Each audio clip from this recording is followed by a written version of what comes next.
This is your PowerPoint for the PowerPoint quiz from Presidents Bush to President Obama.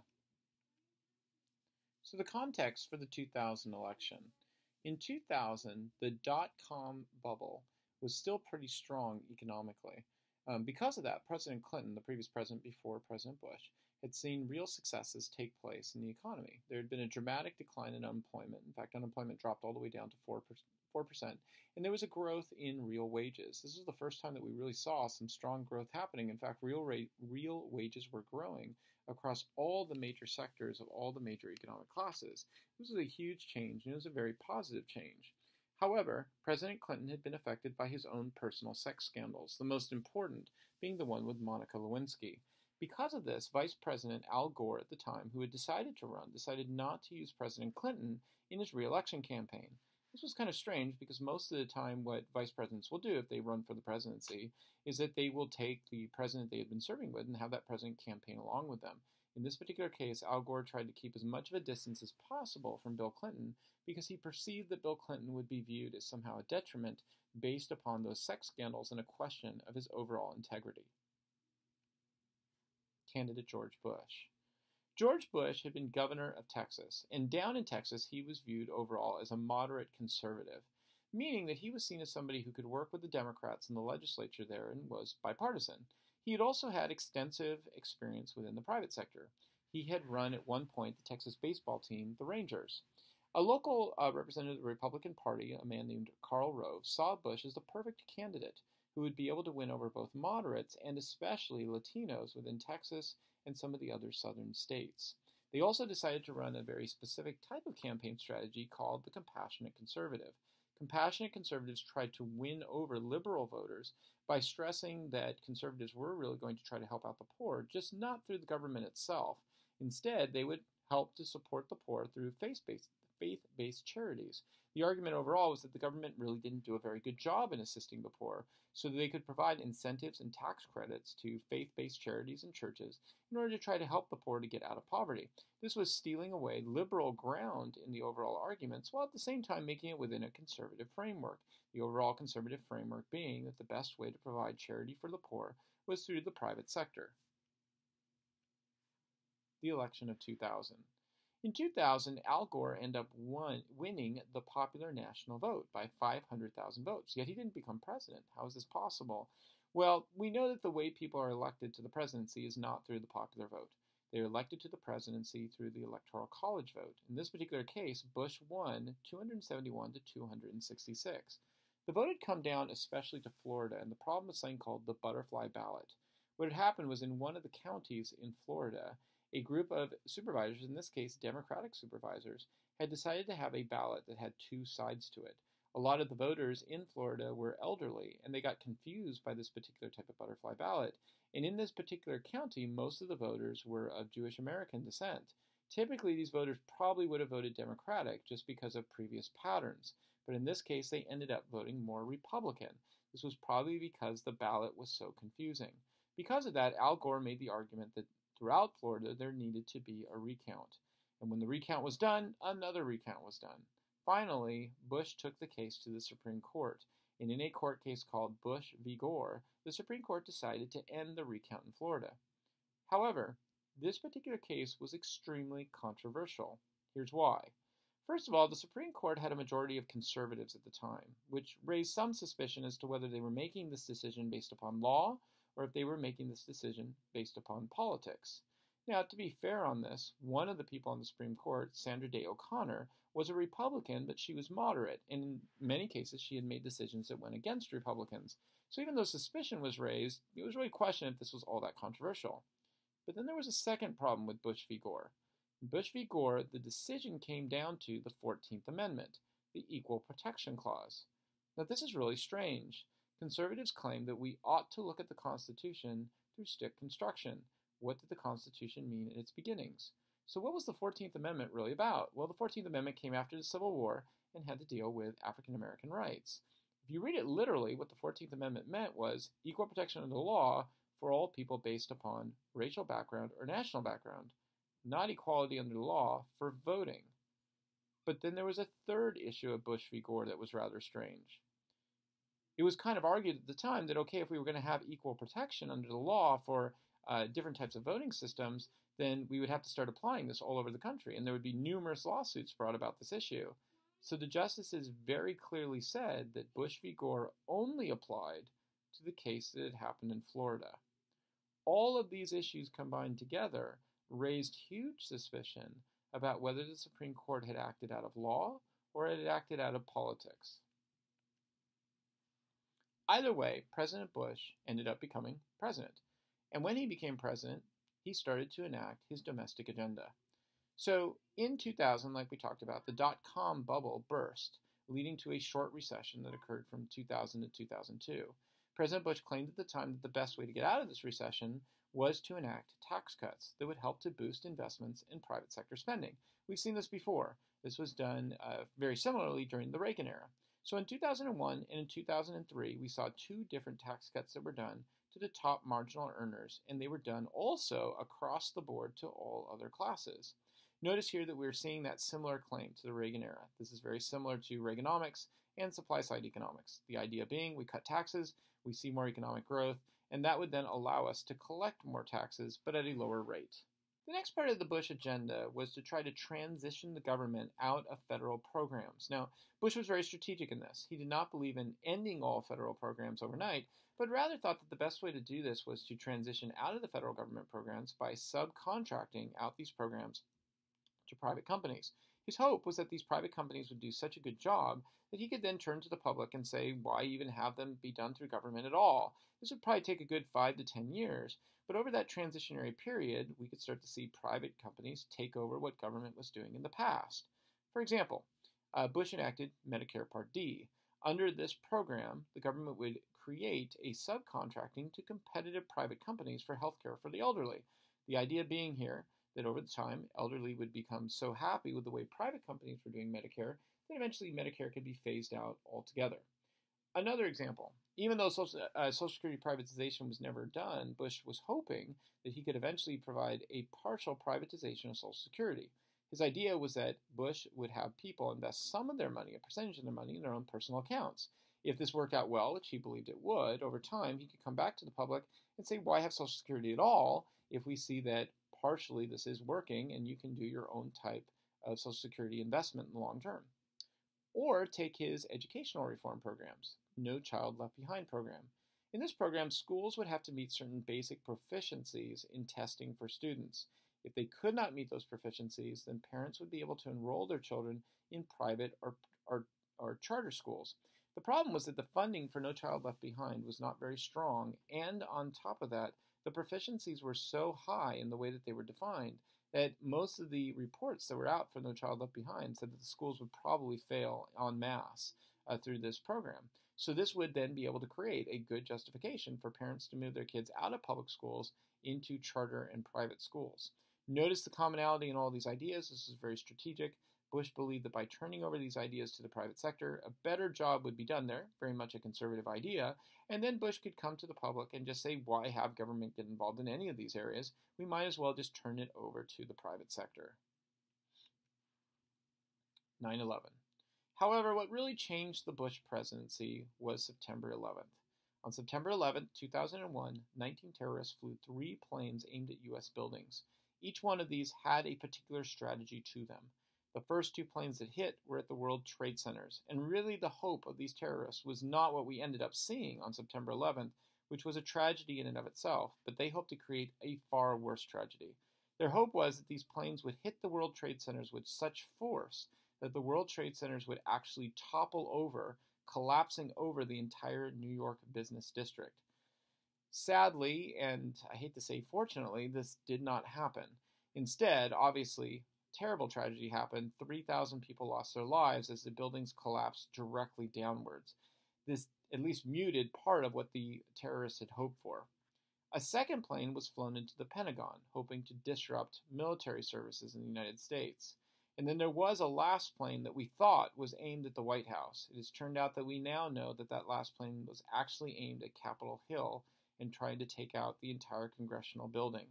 This plane was heroically stopped by the passengers on board as they were flying over Pennsylvania. The Bush Doctrine. After 9/11, we really saw President Bush defining himself as a president at the time through his foreign policy, and he did this through a new doctrine that was called the Bush Doctrine. The Bush Doctrine basically was a policy of what we call preemptive war. The idea is this: instead of waiting to be attacked by any country, we would go out and attack countries first if they were found to be supporting terrorism. So he ended up defining that there were certain countries that seemed to be supporting terrorism and that were a serious threat. They were, in his mind, Iraq, Korea, and Iran. At the time, the Afghanistan Taliban was also seen as a part of the terrorist network that had been protecting al-Qaeda. So Bush basically put out an argument that of all these countries, if they chose not to give up not only the terrorists, but the long-term support of terrorism, then they took the risk of possibly being invaded. Bush's neoconservative vision. Bush, at the very beginning of his administration, admitted straight out, and this is not all that new, many presidents do, that he really didn't have enough experience when it came to foreign policy. So he did what a lot of presidents will do. He surrounded himself with advisors who had far more experience when it came to foreign policy. And he really had two groups that are going to be very important to his presidency. One is what we call neoconservatives, and the other are realists. The neoconservatives included leaders like Dick Cheney and Donald Rumsfeld. The realists included people like Colin Powell and Condoleezza Rice. The first term of Bush's presidency ended up becoming dominated by the neoconservatives. So who are these neoconservatives? Neoconservatives were really a group of people who started back in the 1960s and 1970s. They actually used to be people on the hardcore left of America. But during the 1960s and 1970s, they became very disillusioned overall with the left-wing side of politics. So they moved over to the more conservative or right-wing side of politics. But when they got there, they brought certain themes of the left over into the right. They no longer believed in things like communism or socialism, but they did believe that it was possible, just like in communism and socialism, for the United States to reshape the world. How would the United States do this? Through being a strong moral leader and using hard power with the military to project an image of strength and in some cases to go in and actually change countries altogether. They promoted that we should increase our military spending and use the military to rebuild countries using American moral leadership to reshape whole regions. One of their strongest arguments that they made was that they believed that Iraq could serve as a model to reform the Middle East. Bush's vision for Iraq. So the primary reason why we invaded Iraq was Bush's claim that Saddam Hussein was continuing with programs and development of weapons of mass destruction. However, there were other claims as well as to why we ought to invade Iraq. For example, Saddam Hussein had been violating an area called the no-fly zone that had been created right after the first Persian Gulf War in order to protect the Kurds up in the northern section. Saddam Hussein had been firing on our airplanes as we were flying over that area. Now, leading up to 2003, those shots at the airplanes, the missiles that were shot up at those airplanes, none had hit any of our airplanes, and they had actually decreased in the number of shootings that had taken place. But this was a direct violation of the no-fly zone that had been created right after the first Persian Gulf War. Also, he argued that in the long term, if Saddam Hussein had these weapons of mass destruction, he could at some point hand this off to terrorist groups, thus fitting into the axis of evil. Plus, he pointed out that Saddam Hussein had brutally treated his own people, which was absolutely true. In the late 1980s, Saddam Hussein had gassed the Kurds. After the Persian Gulf War, Saddam Hussein had gone in and brutally slayed the Shiites in the south after the United States had beaten him.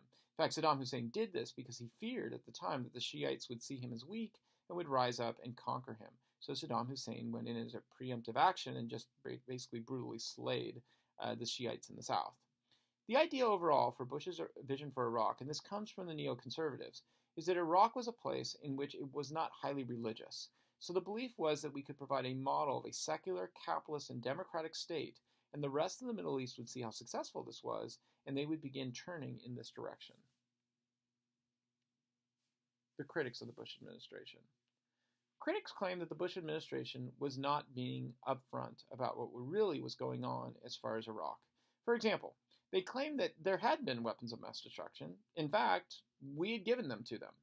In the 1980s, we had given the materials to Saddam Hussein that he then took and created to use for weapons of mass destruction. Now, you could claim that that wasn't our fault, that all we were doing was giving him materials. He was the one who used them for weapons of mass destruction. But the materials we gave him could only be used for weapons of mass destruction, and we knew he was doing this. So why were we doing this back in the 1980s? Because our biggest competitor and our biggest problem in the Middle East was Iran, and Iraq had invaded Iran. We gave weapons to Iraq to help them in their fight against Iran, and we gave weapons to Iran to help them in their fight with Iraq. The idea was to basically neutralize both of these powers in the 1980s. In the 1990s, after the Persian Gulf War, the United Nations and the United States went into Iraq and got rid of all of the weapons of mass destruction and weapons of mass destruction programs. So the critics of the Bush administration claimed that while it was true that WMD did exist in Iraq in the 1990s, they no longer existed in Iraq by the time that Bush was making the claim in 2003. Critics also claimed that the notion that Saddam Hussein was linked to al-Qaeda made no sense. It was true that Saddam Hussein was Sunni. Osama is Sunni.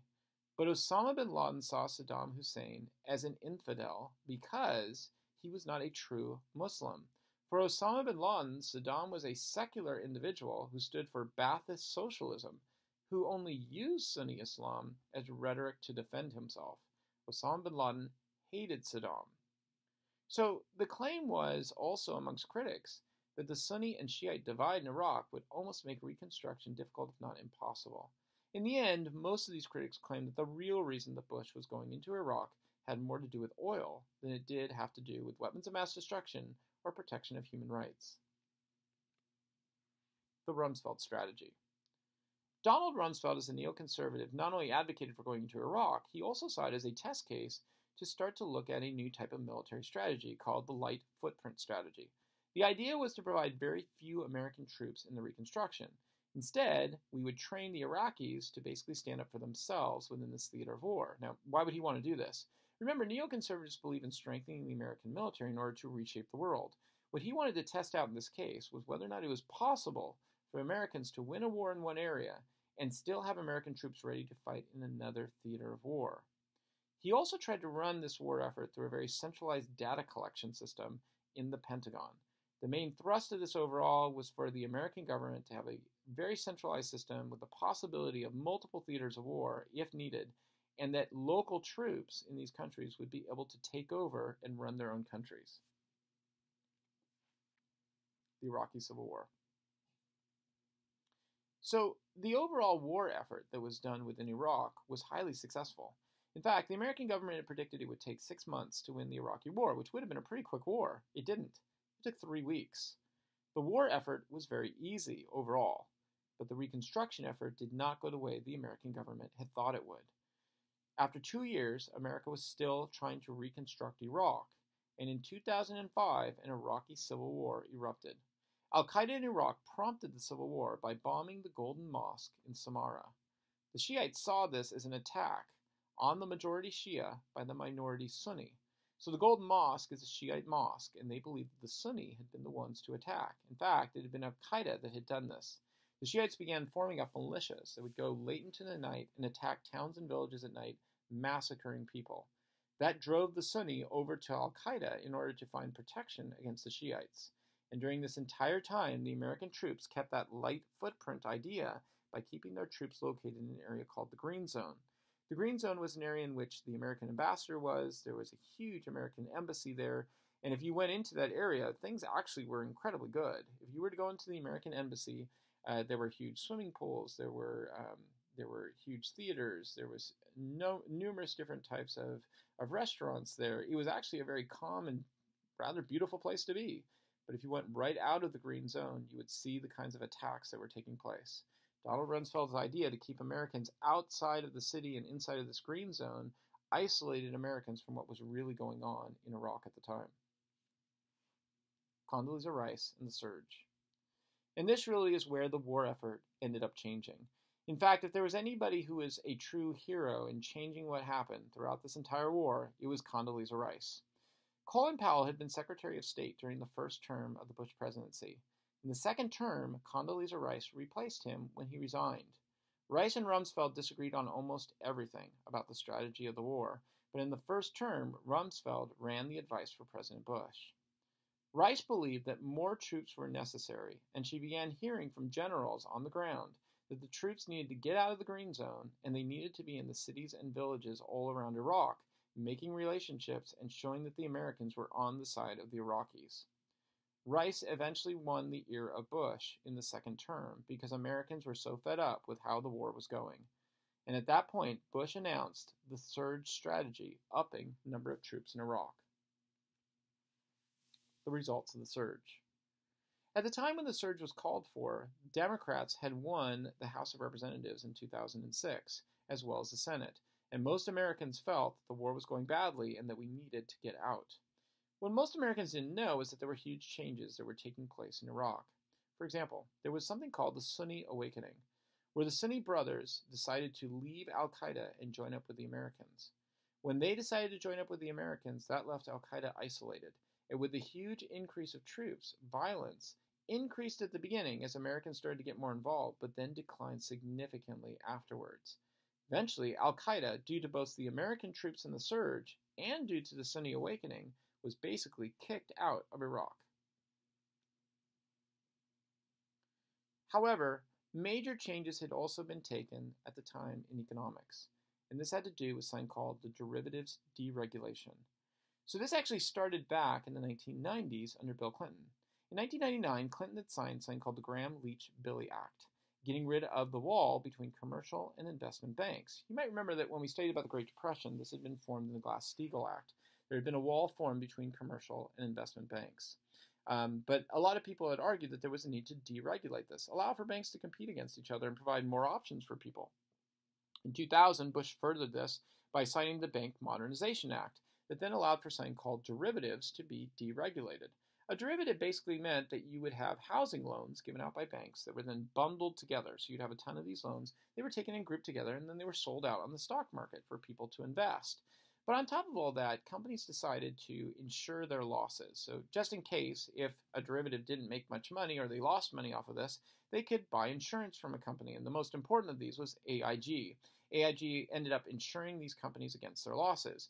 Here's what became crazy, though, about derivatives. So AIG decided to insure companies against losses for derivatives, but AIG got worried that what if their insurance ended up getting too big? So they went out and they bought insurance on the insurance. Well, the companies that they bought insurance from got a little freaked out, so they decided to buy insurance. And this became so complicated that eventually AIG was buying insurance from companies that had bought them their insurance. This made the market so overlapping that it became a very dangerous market if the original housing loans became toxic. And that's exactly what happened. In 2007 to 2008, global faith in the derivatives market fell. And when that occurred, banks would no longer trade with one another for fear that all of their loans that they had on their books were what we call toxic, or basically the customers could not pay them back. At that point, the United States federal government began bailing out some of these large banks. For example, they bailed out Lehman Brothers under the idea that they were too big to fail. In other words, even though they had made bad decisions, if we went ahead and let them just sort of like fall apart and capitalism should punish the bad decisions, Lehman Brothers and other banks like them were so big and so important to the economy, it would bring the rest of us down. But at that point, Henry Paulson, the Secretary of the Treasury at the time, did not want to bail out other companies, the most important being Bear Stearns. He feared that if he continued bailing out more and more of these banks, it would create what they call in economics a moral hazard, meaning a company can make a really bad decision, government bails them out, well, then why would they want to make a good decision in the future? Think of it as an analogy like this. Let's say you're in college and you go out with your car and you smash it up and total it, and you go to prison because you had been speeding. So let's say your dad comes out, bails you out of prison and says, well, I was really bad at what you did, but I'm going to tell you what, I'm going to buy you a new car, and I'm going to give you a new credit card. Well, that's a huge moral hazard, right? Because at that point, you had no reason not to go out and do the same bad behavior all over again. That's the same idea here with the banks. Except the problem was what happened right afterwards. When Paulson announced that he was not going to bail out Bear Stearns, the entire global banking system froze that weekend, striking huge fears of global recession. Why did something like this take place? Basically, banks realized the American government was not going to help in what was happening, and so they all stopped trading with one another, fearful that every bank could have massive toxic loans on their books. In response to this, Paulson acted using a program called the Temporary Asset Relief Program. In this program, the government gave all the major banks a huge infusion of cash, with the expectation that they would begin lending again. The promise was that the banks would start lending to the common person in order to get purchasing power going. And this set the context for the election of 2008. In 2008, Barack Obama was a Chicago senator and biracial individual. John McCain, on the other hand, was a war hero from Vietnam and considered to be a moderate within the Republican Party. Most people ended up siding with Obama for a variety of different reasons. First of all, they viewed him as the first African-American president, which would be a huge symbol of progress for the United States, and he brought a new philosophy to governance. Actually, it's not all that new. We kind of know that it goes back to Keynesian economics, but it was a shift away from the Bush economics of the early 2000s. Plus, Obama called for an exit to Iraq, which a lot of Americans were looking for at that point. So Obama's approval ratings as he stepped into office in 2008 were soaring. He was above 70% approval, and people had huge hope that he was going to turn the government into a new direction. So what were Obama's ideas? What was his agenda? Obama's agenda goes back to Keynesianism. He advocated for a stimulus. 1/3 of the stimulus was going to be tax credits for companies to be able to invest in growth. Also, the government was going to invest in new markets, especially green technologies. And a good deal of the money went to stabilizing state budgets that had fallen apart during the derivatives market crash. So most of this money was supposed to go to what he called shovel-ready jobs for consumerism. This goes back to Franklin Roosevelt's idea. Create these public works jobs where people would be able to make money and then go out and spend on it. And then you would have something called the multiplier effect, where people would be going out and buying things, companies would be buying to get new resources, and the economy would grow. Obamacare. Probably the most important of all of Obama's achievements was his belief in the need for healthcare reform. Obama actually used an old Republican idea from 1994 that had been adopted by Republicans in order to challenge Clinton's ideas on healthcare reform. The idea included the following principles to it: regional marketplaces, a mandate, and government subsidies. So what were these? The idea of the regional marketplace was to have state-based systems of competition. Each state would have its own marketplace in which numerous different insurance companies could compete amongst each other in a private market, but that private market would be regulated by the state government and by the federal government. Mandates. Everyone has to buy insurance under Obamacare in order to solve what's called the free rider problem. Before Obamacare, people had to be given health care. They couldn't be turned away from hospitals if they had some kind of serious illness, but that meant somebody had to pay for it. Under the mandate, the idea was everybody would have to buy health care. They couldn't be a free rider, and because everybody would have to buy health care at some point, that would then spread out costs because there would be so many consumers buying health care. But what about people who couldn't afford health care? Well, that's where the federal government was supposed to step in with subsidies. The federal government would provide people with a certain amount of money in order to purchase insurance if you were under a certain level of poverty. The last part of Obamacare was to establish national standards to make sure that there was a basic floor to health care and that companies could not get around providing some kind of lowered type of health care at a cheap price. The Tea Party criticism. So these ideas of Obama stoked a new Tea Party movement. Now, this movement wasn't really all that new. In fact, it's something that we've kind of seen boiling up in American history ever since the 1940s. The idea was libertarian principles. Criticism was that Obama had been centralizing too many of the economic decisions to the government. Within the Tea Party criticism, a national healthcare system was seen as either a total government takeover of healthcare, or even if it wasn't that, it was still a government imposition leading to higher costs.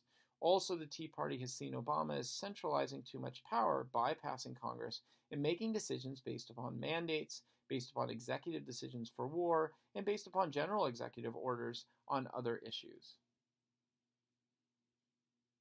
The Republican results. Because of the Tea Party criticism and the momentum of the Tea Party, Republicans have won gains both in the 2010 election and the 2016 elections. They have claimed that the Obama recovery really has been sort of a charade. It has been pretty weak due to higher costs on businesses. They will point to evidence, for example, of a low labor participation rate. In other words, while we do have lower unemployment today, they'll point to the fact that a lot of people have just given up on looking for jobs, and this has helped to reduce that unemployment rate. They'll also point to the fact that we have seen increased premiums and increased what are called deductibles, meaning that when you buy healthcare insurance, you have to spend a certain amount until your healthcare insurance actually kicks in. And on top of that, they would point to executive orders that they believe interferes way too much with the economy in substantive measures, causing too much of a higher cost of business. Democratic results. The Democrats ended up winning a second term in office with Obama, and they won more seats in the Senate in 2012. Democrats would also point to the fact that we have seen a sharp decrease in unemployment, from 10% down to about 5.5% today. They would point that while it is true that in certain regions premiums have gone up, if you look at the overall average premium growth rate, that is slowing, if not going in the opposite direction. So before Obamacare, the average premium growth rate had always been going up, and it was going up about 5 to 8%. Now it is going up about 2 to 4%, which means it's going in the opposite direction due to competition. They would also point to the fact that under Obamacare, we had the lowest uninsured rate in the last 30 years. And they would agree that while it is true that Obama has had to use executive orders, they would say that the reason why is because Republicans have chosen to outrightly obstruct Obama and not work towards compromise or trade-offs within government. For example, within the Senate, the Republicans have done more filibusters. A filibuster is basically stopping any ability for a conversation to even continue towards a vote within the Senate. They have done more of these since the 1960s Congress all the way up to today combined. So what does all of this mean? Well, we've come to the end now of where we're at in American history as far as our study of history of the modern era. But what we're seeing here is something that we've been seeing throughout the 20th century. The Bush-Obama era just shows a continued Hayek-Keynes fight that we have not resolved. Bush tried to scale back the government and transition the government out of doing most of these services. The Tea Party today has gone even further. In fact, the Tea Party oftentimes criticizes George Bush for being too pro-government. They want to see a much more libertarian government, going back to Hayek. Obama, on the other hand, argues that a new, more interventionist government could boost economic growth through long-term investment and through workers' protections. Notice that really we're back to the same fight we've been having throughout the 20th century. Do you go with Hayek or do you go with Keynes?